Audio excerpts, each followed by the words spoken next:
পায়েস খেতে মন চায়, চলো সবাই বানিয়ে খাই।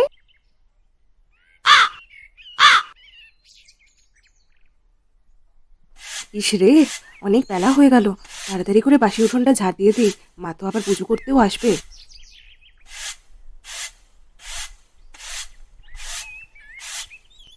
দিদি, ও দিদি, তুমি কোথায়? ও মা, তুমি উঠান ঝাড় দিচ্ছ? হ্যাঁ রে, ওই আর কি, বাসি উঠোন ঝাড় না দিলে মা কি আর পুজো করতে পারবে? তাই আর কি ঝাড় দিচ্ছিলাম। হ্যাঁ, তা তো ঠিকই বলেছো।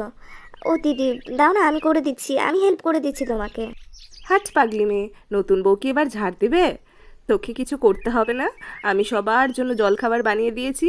সবার জলখাবারটা তুই না হয় বেড়ে দে, আর তারপর আমি তোরটা বেড়ে দেবো, তুইও তারপরে খেয়ে নিস। আচ্ছা ঠিক আছে দিদি, আমি সবার জলখাবারটা বেড়ে দিচ্ছি।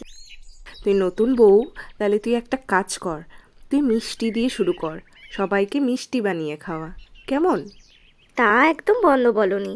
আচ্ছা, আমি মিষ্টি দিয়েই শুরু করছি। আমি তো জানি না এখানে দিদি কোথায় কি আছে। তুমি আমাকে একটু সাহায্য করবে?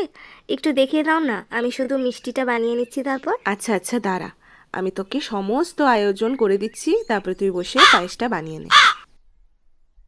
ঠিক আছে দিদি।